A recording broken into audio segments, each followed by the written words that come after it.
You're listening to the Options Insider Radio Network, the home of the Options Podcast. For more quality options programs, visit theoptionsinsider.com or search for Options Insider Radio Network in your podcast provider of choice. Listeners can also access all of our programming through our mobile app available in the iTunes and Google Play stores. Select programs are also available via live stream at mixlr.com/options-insider. That's mixlr.com/options-insider. Don't forget to follow along with your favorite programs and submit your own questions for the hosts at twitter.com/options, stocktwits.com/options, facebook.com/theoptionsinsider, or via questions at theoptionsinsider.com.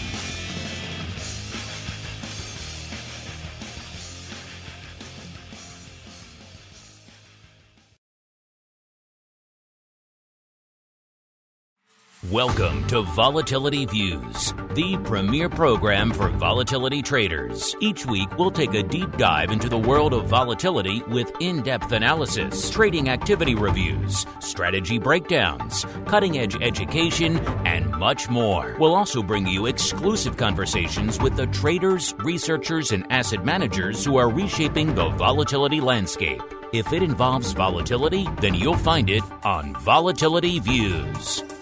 Volatility Views is brought to you by MIAX, one of the fastest, most efficient trading platforms in the world. MIAX is proud to bring you Spikes Volatility products. Spikes options and futures are traded on the Spikes Volatility Index, SPIKE, offering pinpoint accuracy, radically faster dissemination, and a highly transparent settlement auction, all for ultra-low exchange fees. It's volatility reimagined. Learn more about Spikes at miaxoptions.com/spikes. Options and futures involve risk and are not suitable for all investors. The statements made are provided for informational purposes only and should not be relied on for financial or legal advice. Volatility Views is also brought to you by Matrix Executions, LLC, an agency broker-dealer focused on best execution in trading workflow automation. A technology-driven firm, Matrix is led by trading pioneers with decades of experience designing and building best-in-class solutions for options markets. Matrix connects to all domestic exchange venues and multiple international exchanges and serves both institutional and individual clients. For more information on Matrix Executions, LLC, please visit matrixexecutions.com. And now, it's time to take a deep dive into the world of volatility. It's time for Volatility Views.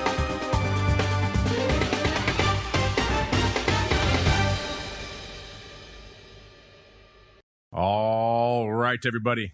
That music means it is Friday. It is noon Central. It is 1 p.m. Eastern. It is time once again for Volatility Views, the premier program for volatility traders. My name is Mark Longo from theoptionsinsider.com, as well as, of course, from the ever interesting, at least we think so, Options Insider Radio Network. Glad to see so many folks are embarking with us on the mad journey, the mad voyage. That is Options Insider Plus and Options Insider Pro. See some folks join us right before the show, like John and a few others. Welcome to all of you who joined before the show or earlier this week or whenever you joined us on this fun journey. It's been pretty much exactly a month now. It's hard to believe. It seems like in some ways it seems like it just started. Other ways it seems like it's been about 10 years because we're building all this crazy, cool, fun new stuff and putting out all these fun shows for you and doing all these Q&As and everything else like that. If you want to learn more, you want to get all the details in your hot little hands, theoptionsinsider.com/plus/pro are the places to go. /shop. I'll kind of break them both down side by side for you. Make it nice and easy for you. Doing some fun, cool stuff there, like Brian and I did an extra Q&A. It's going to hit the OPR feed next week. That's going to hit the Pro podcast feed exclusive. So if you missed the live stream, you can get it there. Going to get that early. So all kinds of fun stuff. Got oddities coming up later today. Man, whole slew of content coming for you folks on the Pro side. Glad to see so many of you are enjoying it. And we also enjoy hearing from you folks. So if you have questions or comments, hit us up. We do love to hear from all of you out there. And remember, if you like what you hear, keep rating and reviewing in your store of choice, wherever you get the programs. It really does help all these new folks out there who are seeing all this crazy vol stuff. Like, what is this? This is nuts. I'm with you. It's crazy. So they need a place to turn. give them that place. Rate and review it wherever you get the show. It really does help the new folks discover all the content. Let's see who we're hearing from on the show today. First, I'm pleased to say we're joined once again in the old MIAX hot seat by Mr. Tom JARCK, now the Vice President of Proprietary Product Development over there at MIAX. Tom, welcome back to Volatility Views, sir. It has been too long. Yeah, it has been too long. Thank you, Mark. Thanks for having me on the show today. Look forward to it. And the title changed back early April when I joined the MIAX group on a full-time basis. And again, looking forward to the show today. And I hope you're ready to talk. So I got you scheduled for 48 minutes of solid vol analysis. Are you ready, sir? Well, I can talk if you want. Maybe 49. We'll see what we can squeeze in for you. All right. Well, we got to leave some room for this other guy here too. Also joining us on the show today, we got the rockingest of lobsters, now with his own cool new theme song, which I do have to admit, I was kind of humming to myself this morning. It is weirdly infectious. He is the rock lobster, Mr. Andrew GIOVINAZZI from OptionPit.com. Mr. G, welcome back to the program. And were you two humming your weirdly anti-American theme song, sir? Yeah. So my question is, why did Leska have to give me the anti-American rock lobster? So it was kind of a case of bizarro land, but how many people have their own theme song? So I guess I got to take what I can get. I was kind of surprised when your dancing rock lobster yelled "Death to America," but it was it was funny. Like, I don't watch. I think that's some Family Guy. I don't watch it, so I have no idea what the context is, but it was funny nonetheless and oddly catchy in its own weird way, kind of like this show. So let's get to it.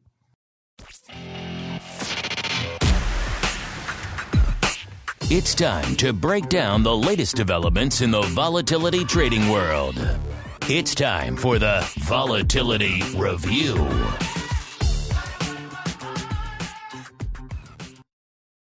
All right, let's get to it. By the way, we got Mr. Unlimited in the chat saying he can't wait for the crystal ball. I wonder if any of the hosts or listeners predicted a 14 handle last week. Well, did you? Maybe I had some listeners predicting stuff. Were you one of them? I'm guessing from your question that you probably were. Oh, yeah, looks like we have it here. You were at 1492. So, looking all right for you so far, Mr. Unlimited. But the show is young. We have learned in the past. Of course, you also have learned from me, which is claim victory early when you can. So I give you a feather in the cap. You've obviously been listening to the show for a little bit. We got a ways to go till we get to the crystal ball there, but looking good so far out there. Let's see if the worm can turn, if the worm will stay in this direction, because we are seeing a lot of green on the market screen today, listeners. Pretty much all the major indices getting a nice little lift off the numbers before the showtime today. So we have S&P actually kind of tied with the NASDAQ for a change. Both of them up a little over 0.6 of a point. The Dow closing in on up 0.5%. And so a lot of green on the screen out there today. 0.6%, obviously, for the S&P and the NASDAQ. That means vol products taking a bit of an exhale. Of course, we're also heading into the long holiday weekend, so that's all weighing on them as well. Spikes kicking off the show is at about exactly a 15. Puts it down actually only about a quarter of a point from where it was this time last week. So we had a lot of living packed into that 15 handle for the better part of the week out there in Spike Slam, and now net down about a quarter. VIX Cash kicking off the show is at about a 14.5. That puts it down about 0.75 of a point from where it was this time last show. And VVIX, aka the Vol of Vol, at 105, which is almost exactly unched from where it was this time last week. All right, Mr. Tom, we are all set. We are buckled in for our 48-minute extravaganza. What do you have to regale us with today? What is lighting up your tape in the world of volatility, and indeed what has been since your last appearance, sir? It's been a while. Yeah, it's been a while, definitely. So if I could, I just wanted to chat a little bit about what's going on, on the exchange front, if that's okay. No, that is not okay. You're dead to me, sir. No, have at it. Well, we've been really busy, so a lot of things going on. I just want to and I'll speak quickly about it, but we've been working hard on a new futures incentive plan for Spike's Futures, which basically went live yesterday, where we've got a lot of liquidity providers signed up and, well, not signed up, but participating, and just, so we should see some decent liquidity and some hopefully some changes in that market. That's been something something we've been working on hard. We added a link to the Quick Strike to the MIAX options website where you can get Spikes analytics for free. Are you using that bastard Nick software? I will not have his name spoken on my network, sir. No, I'm just kidding. I'll leave the names out of it. I'm just kidding. We use it all day on our TWIFO program. It's actually good stuff. I'm glad to see more people are using the Quick Strike platform. Yeah. So he's, so we set him up with basically a link for just Spikes related materials for free via the website. That shift has been taken off. I heard last there's over 70,000 subscribers to it, so that's a pretty good good takeoff. Which I have to say, I think we're single-handedly responsible for 60-odd thousand of those right here. I mean, all the love coming from our listeners. It's been kind of overwhelming. People are pretty excited about it. Yeah. Well, thank you for you had Saad on the show. I think last week. It was great. Yeah, thank you. And and then one other thing too. There's just talking on Spikes really. Is there was a filing for an ETF, two ETFs, one on the 1 times long and one is 1.5 times long. So we hope to see those come to market in the near future, and those will be using Spikes futures as their holdings. So that's some of the things that are going on the exchange front. Market share for the MIAX has been hovering around that. I don't know what the June results are, but last in May was around the 15% mark on the multiple listed products. And then we have, as an owner of Miami International Holdings, owns MJEX, which is the futures exchange out in Minneapolis. They've had some record volumes too. And Spikes is participating in that. So so it's been pretty good, pretty busy on that front. From a volatility perspective, it's just it seems like this market's been just equity markets grinding higher. Everyone's getting pretty happy, complacent. Vol selling has been, it seems like it's been out there pretty aggressive. We've seen vols trickling lower this whole last couple months.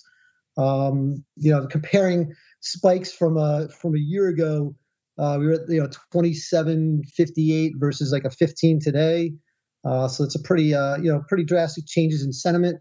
The term structures are still pretty steep, so that's something that there's still anxiety about something in the future, maybe causing some noise.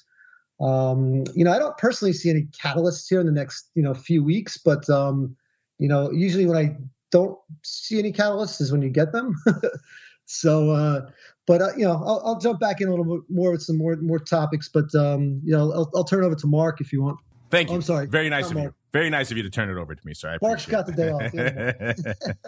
But you mentioned exchange really quickly. These numbers, we wanted them in on the option block yesterday, and we'll break them down in more detail coming up next week on the option block or maybe some of our other shows. But the OCC numbers, of course, coming in right after we finish option block yesterday. People wondering, can the party continue? And short answer is yes. June volume, 870.1 million contracts. That's the second most active month in the history of the OCC. I think February or March might have the number one spot up there. And that's up 32, almost 33% from June of 2020, which is already a pretty banger of a month. Their year-to-date ADV, 39.4 million contracts now, listeners. That's up 25% from last year. So we're on track. We're on tap for some action. We'll get to the futures side when we get there in a little bit as well. But first, Mr. Rock Lobster, sir, when you're not screaming death, it's cracking me up again. You're not screaming death to America. What's lighting up your vol tape, sir? I like now, I guess, on my Twitter feed. Although the Vol Man doesn't come very often on Twitter anymore. Too busy. But only of course on this show does he make his appearance.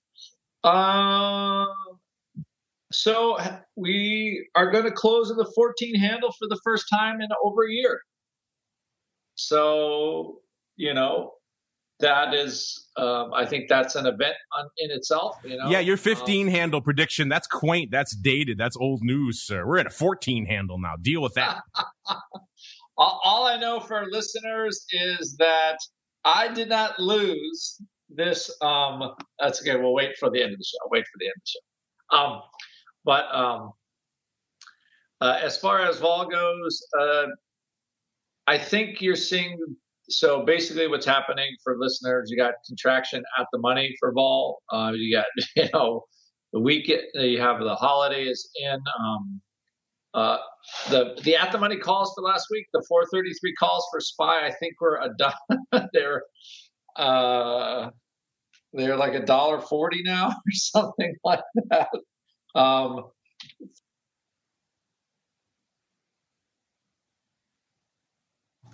You're so excited that you've muted yourself, sir. Yeah, I know. I don't even know how I did that. How did I mute myself? So, vol for next week, you've got with the weekend taken out is 690. So oh my gosh, I bought the 433s this morning for $1.13. They're $1.85. The vol was 6.5%. So actually, a little bit of juice has crawled back into them.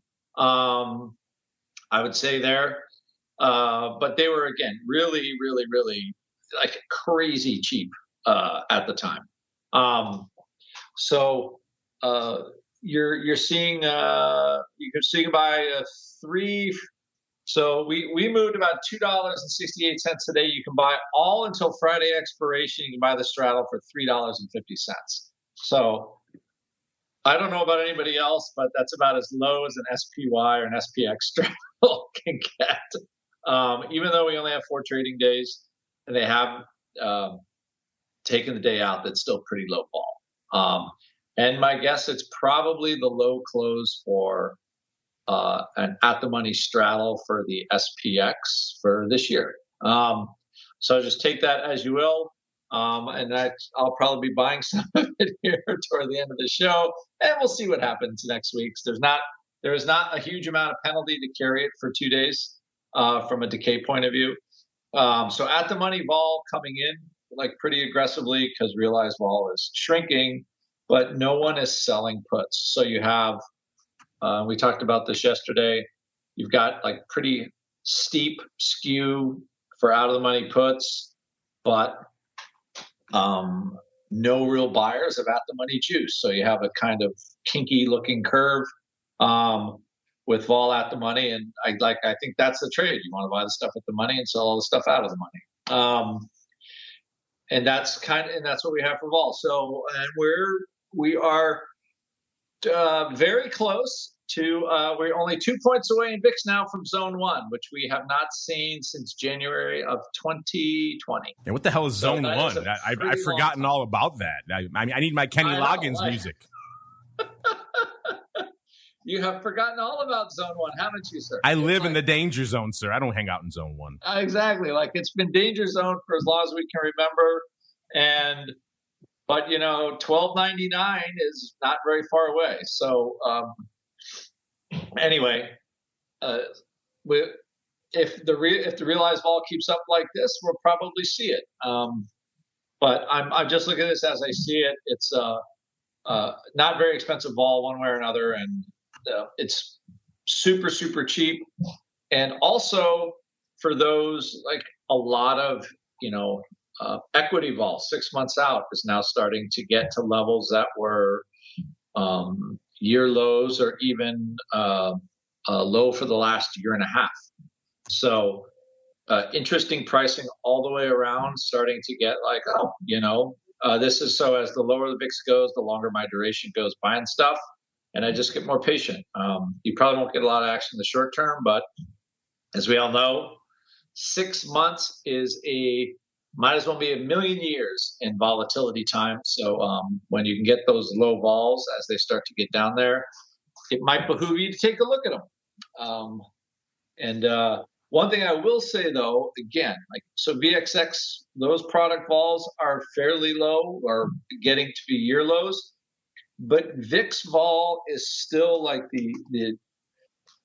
still around 100. It hasn't really broken down. And I think that's also a symptom of the downside curve and SPX and all the rest of that. They're all kind of linked. So I'm just saying, so again, at the money vol for those products, the vol products, again, relatively inexpensive. And then you sell all the stuff outside of it. And that's what we got right now. So an interesting vol market. And as the S&P 500 just keeps going up, right? I think it was 4,200 last week. I want to say not very long ago, because I'm looking at some of the vol trades I have on, and I'm like, I had 420 puts and 418 puts, and I could swear they're only like 3 handles out of the money when I put them on. And and now they're a lot more than that. So anyway, I think that's what we have basically. So, and normally you would have seen VIX go to 12 by now, but not in this market. So it is what it is. And but for traders looking forward, I think the bargain is still like near the money options in the S&P 500. I think they're starting to show some good value at this point. Yeah, Mark, I was looking also at the on the Tuesday coming after the long weekend, what the straddle was. I think it was pricing up like 30 bips or so earlier, and then I was looking at the a couple of data points as well. Just the end of July straddle was around like 2%, a little north of 2%. Yeah, definitely some low levels. There was a big buyer, I think, earlier in the week. I think it was Wednesday in the SPY. What was it, the 441 calls or something? It was like 100,000 were printed. I saw. I thought that was pretty interesting. Surprised, vols didn't react a little bit more to from that trade that went on. But your point about like equity vol versus index vol, I always look at the 3-month correlation, and that thing's down to like a 30 now. It's just been getting so you could see some more pressure on some of the single stock vols, but you do have earnings going on right now, so it gets a little crazy. But yeah, it's pretty it's definitely getting down to that point where you might want to hold a little bit. And I was actually thinking the White House announced that we're saving 16 cents on our barbecues this weekend, so I might spend that 16 cents on some premium. There you go. You can get some juicy VXX Jan 10 puts. They're still trading like around, I think, 11 to 12 cents now. So they're up about 20% since we started talking about those. But there you go. You could throw it all the way on some VXX downside if you want there, Mr. Tom. Just putting that out there. You go.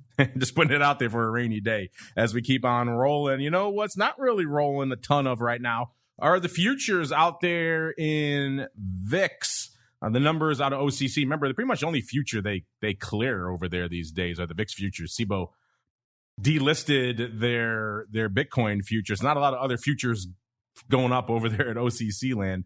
So their total futures cleared contract volume was 4 million, a little over 4 million contracts. That's about a 10% decrease from June of last year. So that kind of brings our surprising little streak of a couple of months there of VIX volume actually ticking up on the futures side to a disappointing conclusion there. So back down, the entirety of the pandemic, it was one of these strange aberrations to me in all this volume. We saw everything else exploding, volume exploding. VIX itself was exploding to the upside. VIX options volume were doing well. The futures, not so much. And all of a sudden, the last couple of months, we've seen VIX futures kind of tick to life a little bit and start increasing. And what was that? What was driving that? Was it volume had just gotten so low that they had to tick up, or whatever it was that was driving it? It seems like it's over for now. So interesting times out there. Let's see what's going on out there in the futures today. Coming into showtime, we had the July future. Go figure. It's down from last week, down almost 3.5 points. We have the Aug future down about 2.5 points, and the SEP future down about 2 points. So that's a bit of a squeeze. They're taking 2 points out of the SEP future out there. So Mr. Rock Lobster, we'll start with you. What are your thoughts, on kind of the short-lived gains we had in VIX futures, at least year over year and month over month, coming to an end? Does that surprise you, or did you perhaps anticipate that? And then B, what are your thoughts on what's going on, particularly on the front portion of the curve out there in VIX futures land today, sir? Well, I think you have you have this, all the front end vols are just getting, extremely low. And the way that VIX works, the lower the front end gets, because they're kind of forward vol futures, the lower the front end gets, the higher the back end will look, or the higher the back end vol gets. So you keep crushing the vol, and then, de facto, all the time spreads kind of, the back end's really high. So the lower the front gets without any kind of real sellers in the back, we're going to keep getting this curve going like this. So I think it does have a lot of opportunity, because you have that higher forward vol, and you can buy puts in VXX and stuff like that, and you could sell it. if you want, that August future relative is pretty high. So I'm sure I'll add more next week, right? I'll buy more SPY put spreads and buy more VXX puts next week, because that is just a fat bunch of balls sitting right there. And that's kind of my bread and butter arb I do when everything gets to this level. So I already nibbled on VIX this week, and I'll start working on VXX next week to see how things go. I don't gain much by doing it into the 3-day weekend, so I just wait and see what happens. So that, yes, that's, I think it's just more of a function of like all of that front end, like short-term vol is just getting real depressed. Because all we do is kind of are grinding up. But as far as like back end vol goes, like, so again, relative, all the back end stuff is going to look more expensive as the front end just keeps going lower and lower and lower. So, I don't think it will go away anytime soon. It also makes products like VXX just kind of crawl. The futures have a lot more work to move to make money on the upside. So it makes it makes calendar trading in VXX more interesting, because it's harder for it to go down. And as soon as it's harder for it to go down, to me, it means like calendar, like put calendar, stuff like that, generate some extra juice in the front. And like that's the trade you have now. So you can do a lot of cheap put calendars in VXX. They could pay decent money. But again, just a symptom of what we have. As far as future trading, I mean, you have to be realistic. Right? Like last year for VIX futures, the only thing I could say is I hope we don't have that kind of volume again, because it was such a dark and stormy time in the market. So, but a lot of opportunity, and a lot of people made tons of money, and then unfortunately a lot of people probably didn't. So, I would be surprised if we saw the kind of volume we did last year. Again, I remember July too, right? Everybody thought the COVID thing was over. And then, oh, surprise, they went into like re-lockdown. And I remember that was like, again, of course, I think there was some politics in that. But anyway, that's what we've got. And yeah, I don't think we'll see that volume for the VIX futures for a while. Well, that's why I was so surprised that they actually ticked up the last couple of months. Everyone was waiting maybe for the return of whatever the new XIV clone is going to be to really kick that futures volume into high gear. But it seemed like it was starting to tick up on its own, and then not so much this month here. All right, Tom, you spend a lot of your days out there hanging out in Spikes futures land when you're not talking to us. What's been lighting up the tape, and what's going on out there in the land of Spikes futures, sir? Yeah, I mean, look, we're still promoting the product. We're still getting the message out there. We're running this incentive program for the liquidity providers, as I mentioned before. But then for anybody to trade the product right now, there's no exchange fees. So it's there's still clearing fees, but it's basically free from a exchange fee perspective. So the volumes have been hovering around that 200 mark per day. We expect an uptick. Now we've really got the word out. And today I'm seeing almost 400 already. So it's something's working on a quiet day, on a quiet Friday. But no one's really quoting the back months yet. There's again, there's a lot of interest, but the interest wants to see things volume upticking a little bit. I did hear that someone had quoted one of our was looking to do like a spread versus VIX futures. So I did hear someone sniffing around about that. But overall it's picking up. We're pretty excited about what we're seeing, but it's a tick wide bid offer spread right now. I'm looking at like 50, 25 up or so. So we're getting there. Glad to hear it. Let's see where we're getting out there in the land of Spikes. Options pretty much the same. Guess you can call it kind of a 5-way here, dominating the tape out here. You got this July 2230 vertical with, I guess, a 50 added surprise bonus there. Someone likes the 50 strike out there in Spikes options, which has always kind of perplexed me. Again, it looks like this 16-18 put vertical out here in Spikes. That's still kind of your top 5 position. That's still dominating the tape out here as we head into the long holiday weekend. Maybe some of this futures action out there, some of these futures incentives will drive even more paper out there. Maybe someone will take off these 50s. We'll see what's going on out there in Spikes land. You know, we ran our mid-year checkup. It's that time of year, listeners, to check in on all things Google search data for your volatility interest, everything else like that. We got those numbers here. Maybe we'll table those for now because we're getting a little bit later in the show. I want to make sure we get you guys on and get all the rest of the data crunch. So maybe we'll table those for next week and see what we have going on there. Coming into showtime now, VIX not really blowing the doors off from a volume perspective. Again, it's going into a holiday weekend. Some people have already gotten the heck out of Dodge. So we're seeing about 230,000 contracts on the tape as of a little while ago. That's not a heck of a lot of tape, even not a heck of a lot of paper, I should say, even with the ADV continuing to erode out there. Remember, it was north of 600. It was like 608 just a couple of weeks ago. Now it's down to 465. That's down about another 20,000 contracts from where it was this time last week. Let's do a quick rundown here. What's open? What are the size positions out there in VIX land right now? You can probably guess two of the top ones. They're still there. As Tom mentioned, a little bit of action on one of those. Maybe we'll get to those in a little bit. Cost you 147,000 contracts to break into the top 10 in VIX land. That's getting a little bit loftier out there. I get you to the July 20s.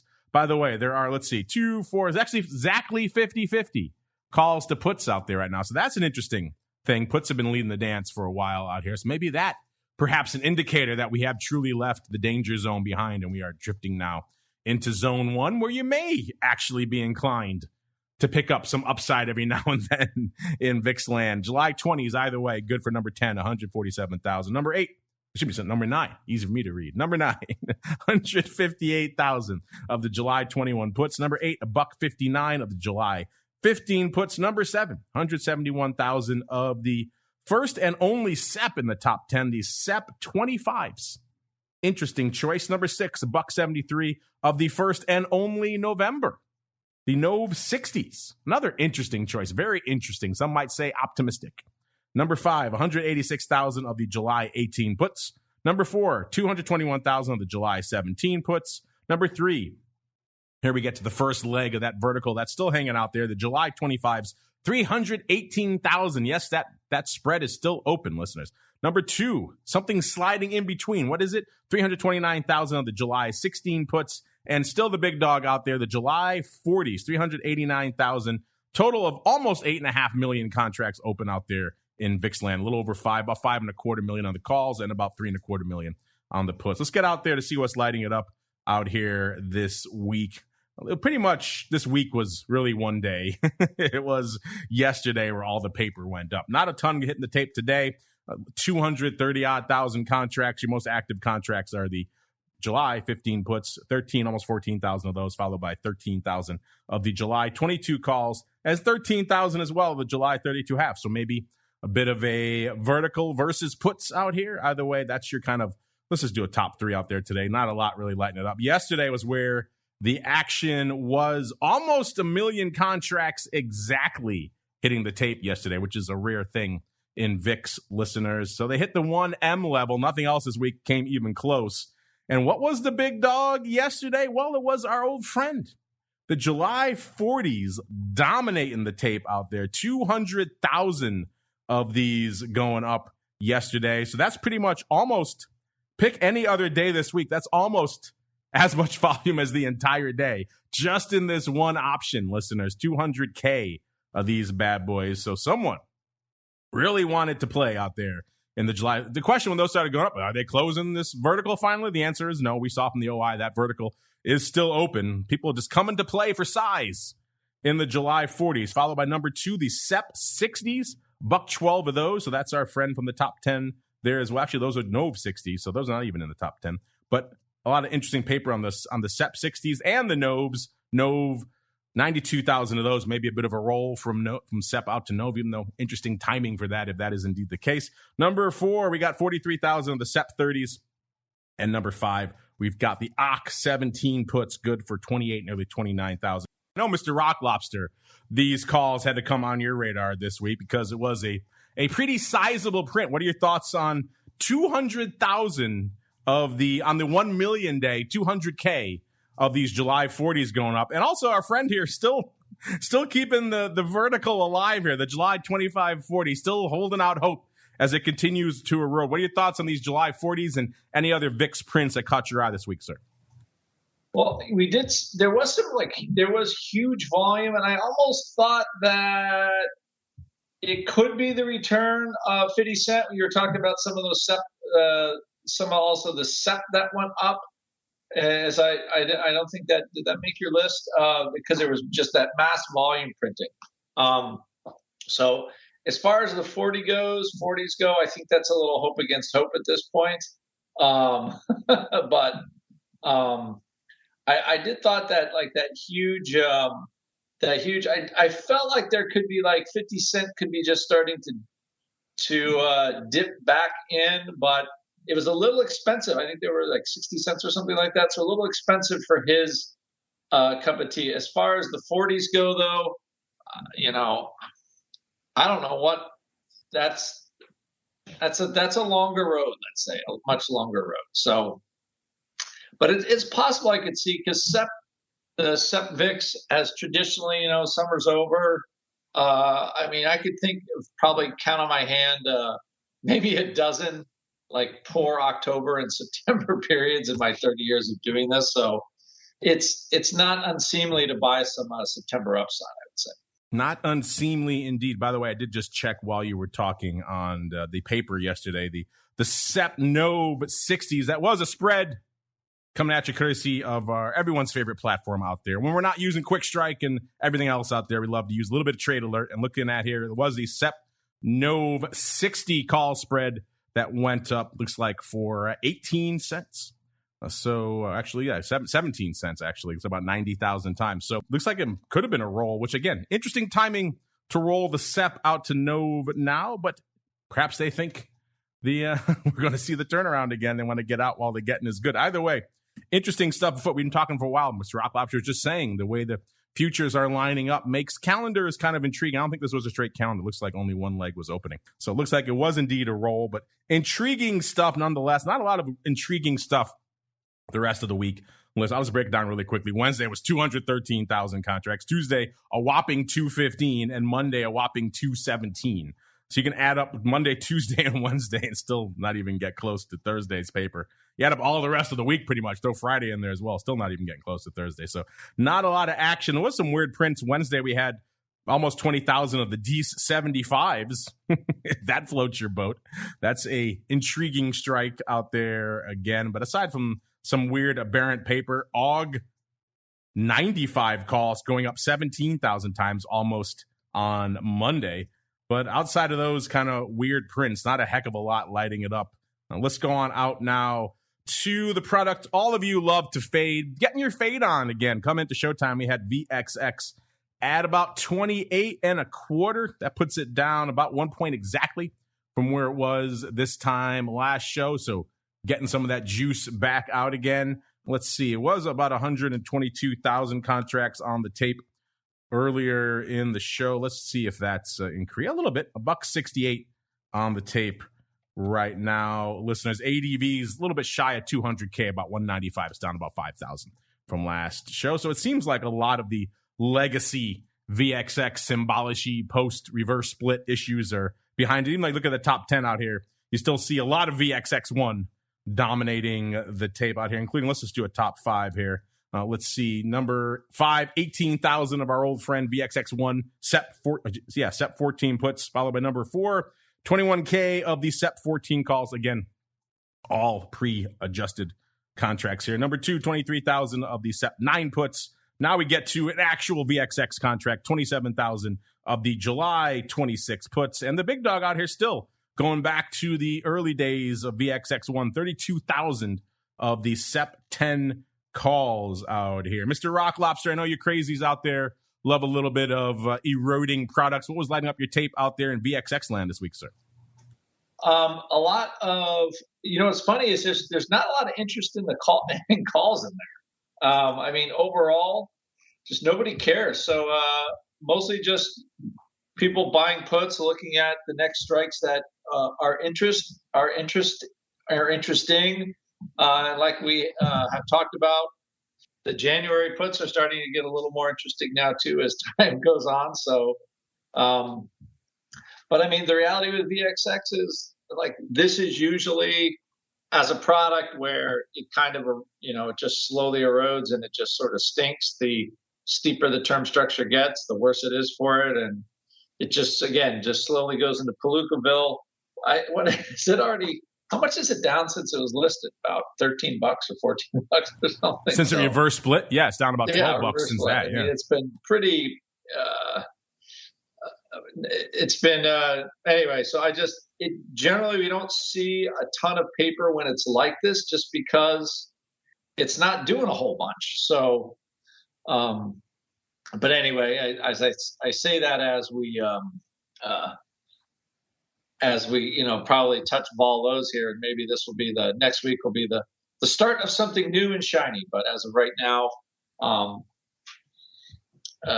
it's a lot of paper hasn't at least lit up my tape as far as VXX goes.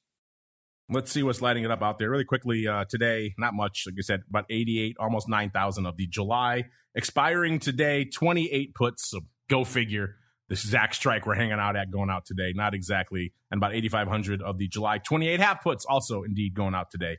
Dominating the tape out there in VXX today. Let's go on out to UVXY. As much downside juice as you've been getting in VXX, UVXY is saying, hey, hold my bear. Here we go to the downside. Down 26.20 coming into showtime. That's down nearly 2 points from this time last week. So we've been saying UVXY is poised, looks like a little bit more downside. 28.25, down about a point for VXX this week. 26 and about a quarter, down nearly 2 points this week for UVXY. So UVXY certainly leading the downside erosion dance this week.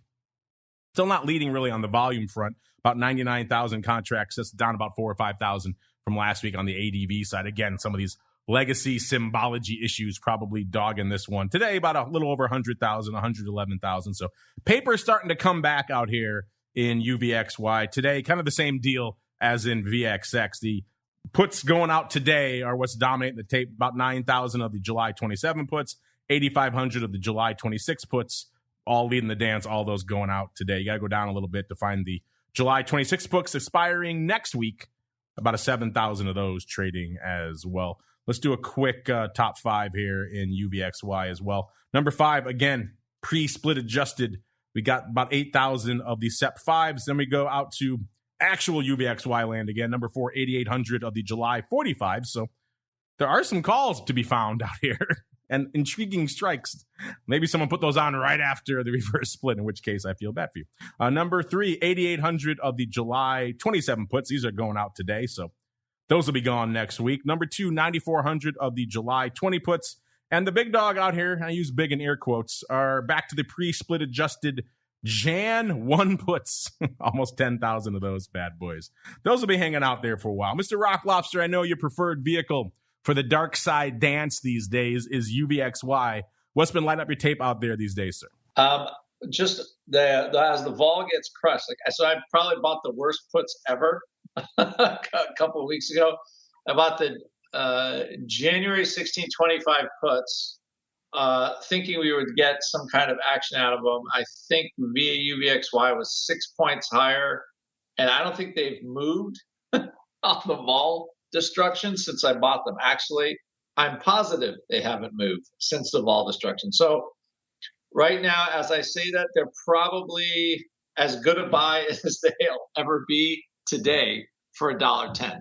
So just watching just vol destruction in UVXY. Normally, I wait till that vol is much cheaper before I buy those, but I had bought something else against these puts.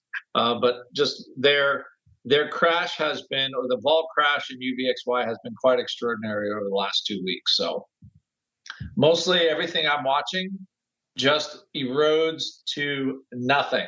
But I think right now, those 25 puts to January 16, the theoretical value for UVXY on just erosion, if VIX is steady, is 22.5 by July 16th. So that just gives you an idea how cheap those puts are relative to the erosion that is possible.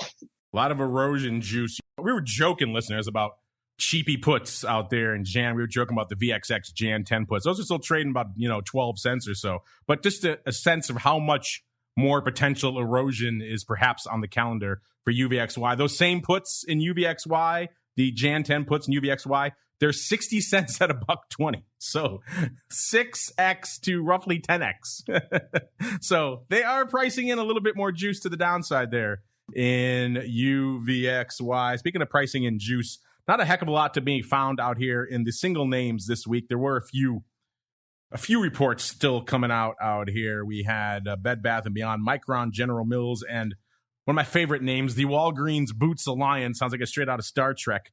We have actual earnings move results reports from our friends over there at ORATS for these. Walgreens Boots Alliance was yesterday before the bell. Let's see, they were pricing in, they closed at 52.61. They were pricing in 4.2%, and they outperformed nearly 7% to the dark side. So there we go. Maybe a little bit of vol coming back in. Micron was at almost 85 even going into their report. They were pricing in 5%. They delivered 5.2%. That's more kind of in line with what we've been expecting. The season kind of averaging out now to about 74% listeners. So once again, a blood red season for vol buyers. Will that worm turn next cycle? I don't know. We've been saying that for a while, so starting to sound like a broken record. But eventually, the worm has to turn. We shall see. Meanwhile, it's time for us to see what you folks have on the brain. You guys are coming at us in droves. It is time for the volatility voicemail. It's time to share your thoughts and opinions with your fellow volatility traders. It's time to check the volatility voicemail. Make your voice heard by dialing 779-669-4VOL. Posting a comment on the optionsinsider.com, sending an email to questions@theoptionsinsider.com, or posting your questions to twitter.com/options. or facebook.com/theoptionsinsider. All right, a lot of you getting at us to see how many we can get on the show today. Let's start with this one, Tom, right up your alley here from BTZ. He or she wants to know, are there plans for mini or micro spikes, options, and futures? You know, we've seen the trend, CME, everywhere else, everything small is huge. So, Mr. Tom, BTZ wants to know, are you guys going to go even smaller with spikes, sir?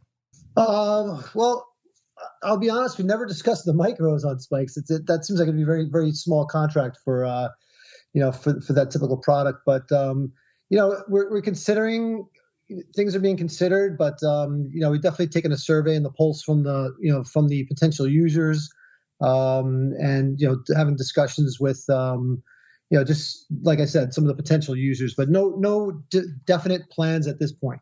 All right, let's go out to some of the live folks here. Oh, the Flowmaster's in there. He says, nice shout out, Mark. Well, nice platform, Mr. Flowmaster. Right back at you there. And we got Luigi, my boy Luigi. He says, trying to learn as much as I can about tracking volatility. Is there an advantage to using an average true range indicator? Indicator supposedly shows actual true range of movement over a specific time frame. Configure vol mathematically from there. Mr. Rock Lobster, I know you use a few indicators in your vol analysis. I'm not sure about average true range. What are your thoughts on that and its utility for vol trading, sir? Well, I think average true range is good if you want to get an idea of what you can scalp. So, there's close to close vol is different than ATR, right? So you just, okay, how big's the move, per day? So that's a different move than close to close. So it depends on what you're trading and how you're trading it and how active you are. So if you're like a long gamma trader, which I trade a lot of gamma, I like to know what the range is intraday and see if the implied vol is like at a big discount to ATR. Sometimes it is, especially because now we have weekly. So you have that kind of short-term gamma opportunity, which we didn't have as floor traders. Once a month we did. But I think it's just like, it's like all indicators. Okay. It is a number. And then again, you try to see what you can buy or sell against that number. And then like a lot of trading is just, okay, I have a theoretical value or what I think something's worth, and now you're trying to trade around that value. So ATR is useful in that way, as long as you just you take it for what it is, and it's just telling you how much the stock's really moving, but the big move intraday. So, and as like realized vol tends to understate because it's just close to close, kind of like some of the action that could happen intraday. So, you have to, understanding what type of vol you're trading, I think is helpful in the short answer. Yeah, technicals are weird in the vol space. If you're talking like ATR on like the underlying, like an SPX or a SPY, yeah, that makes sense. And using that to frame your vol analysis around, that makes sense. People try to apply that stuff to VIX and things as well, and that's where the technicals kind of fall apart. VIX is its own beast. We've had conversations like this many times. In fact, go back in some of our archives. We've had extensive conversations about the utility or really lack thereof when it comes to technicals, specifically when it applies to a product like VIX. That's probably another show we could do again because it's probably coming back up on people's radar. But it's an interesting conversation when you talk about technicals directly applying to VIX versus some of the other underlying. Interesting stuff. We're kind of coming up against, let's see if we get a couple more quick ones here.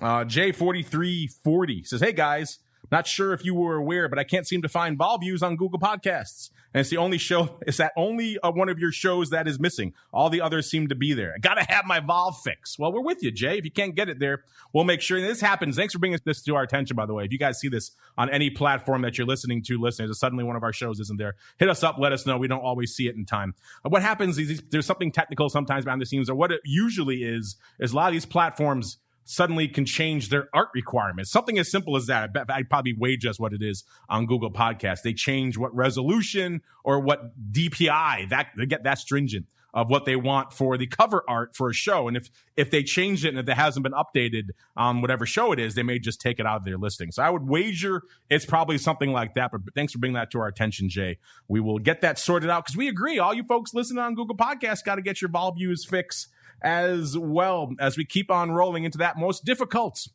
most dangerous part of the show. It is time for the crystal ball. It's time to peer into the future and reveal what the volatility gods hold in store. It's time to look into the crystal ball. All right, let's get to it.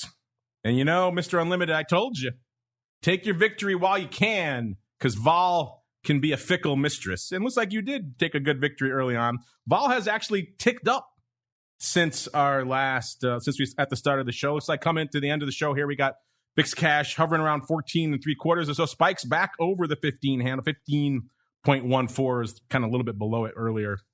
So kind of hovering around the 15, which actually I do believe if our notes are correct here, our listener, Mr. Unlimited, was at 1492. So that puts him within spitting distance. It's not exactly within our technical 0.1. I know it's a demanding game, listeners, but you are, looks like the closest because Mr. Rocklops was at a 1565. So he's about half a point away on spikes, further away on VIX. I was at a 1605. So I'm almost a point away on spikes and even more, obviously, on VIX. So we'll give a decent close proximity win out there to our listener. If you guys want to play along, there's no prizes right now. It's just kind of for fun, but I know a lot of you have been sending in your guesses. Mr. Unlimited was the closest. We had a whole bunch of other range 17s, 18s, some weird ones out there this week.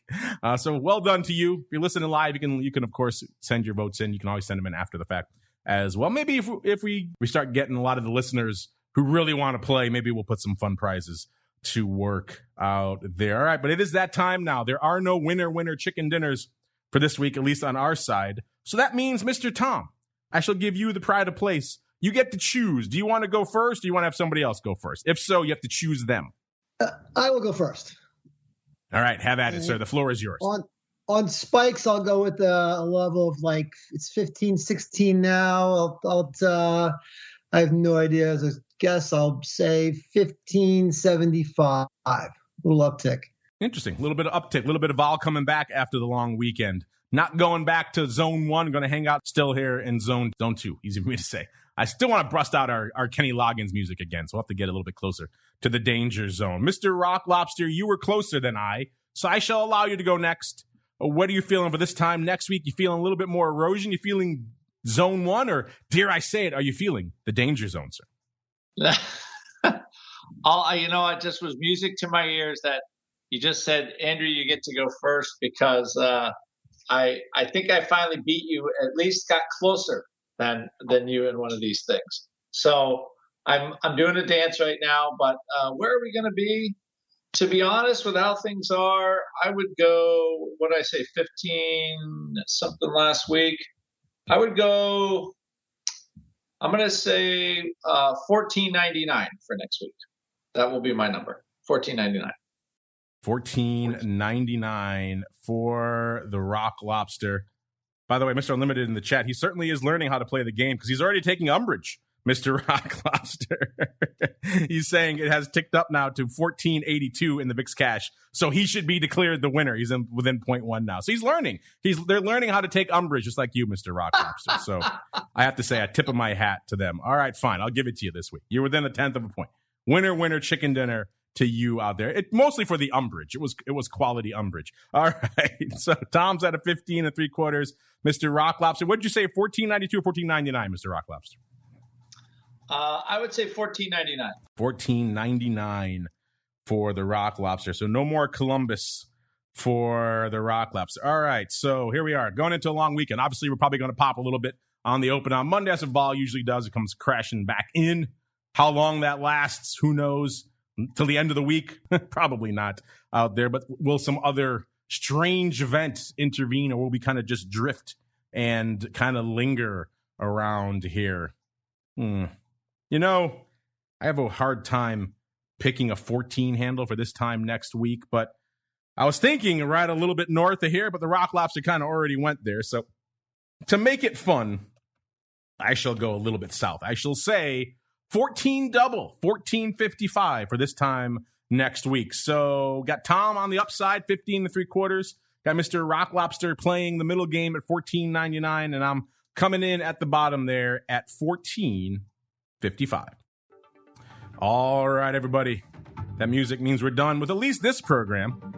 But if you're listening live now, you're in our pro chat there. And you know what? You want a little more in your ear holes? Well, you're in luck.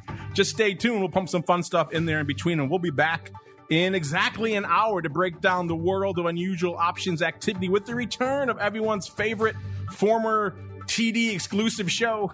Now exclusive to you folks. Yes, it's Options Oddities. So stay tuned for that. Some fun stuff afoot here as we head into the long holiday weekend. And before we go, let's go back around the horn. Tom, a lot popping off in the world of MIAX. If folks want to check it all out on Spikes or Shift Search or anything else, where should they go? What should they do? You can go to MIAXoptions.com/spikes, or just, MIAXoptions.com for everything. There you go. Give a throw in for the old Shift Search as well while you're there. MIAX.shiftsearch.com. They always do new updates literally every Friday. So let's see what new cool stuff they have in store this week. I know a lot of you are kicking the tires over there and liking it, so stay tuned for that. And Mr. Rock Lobster, if folks are intrigued, they want to debate volatility with you, where should they go? What should they do? Go on over to optionpit.com just optionpit.com and go to memberships and check out all the stuff that we have on tap for you.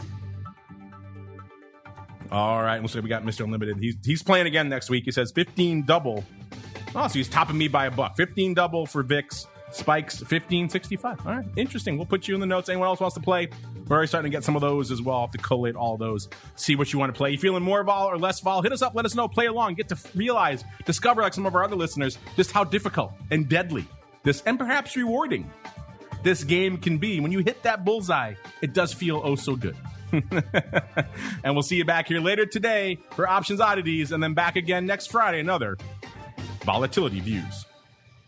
Volatility Views is brought to you by MIAX, one of the fastest, most efficient trading platforms in the world. MIAX is proud to bring you Spikes Volatility products. Spikes options and futures are traded on the Spikes Volatility Index, SPIKE, offering pinpoint accuracy, radically faster dissemination, and a highly transparent settlement auction, all for ultra-low exchange fees. It's volatility reimagined. Learn more about Spikes at MIAXoptions.com/spikes.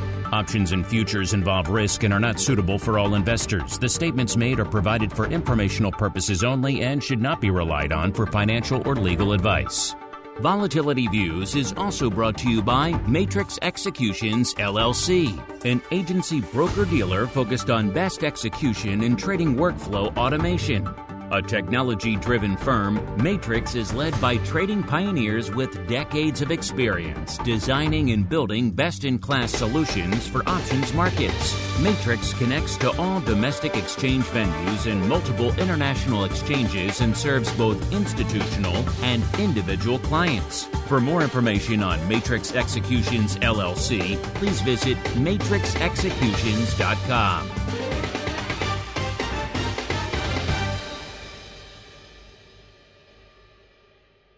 You're listening to the Options Insider Radio Network, the home of the Options Podcast. For more quality options programs, visit theoptionsinsider.com or search for Options Insider Radio Network in your podcast provider of choice. Listeners can also access all of our programming through our mobile app available in the iTunes and Google Play stores. Select programs are also available via live stream at mixlr.com/options-insider. That's mixlr.com/options-insider. Don't forget to follow along with your favorite programs and submit your own questions for the hosts at twitter.com/options, stocktwits.com/options, facebook.com/theoptionsinsider, or via questions at theoptionsinsider.com.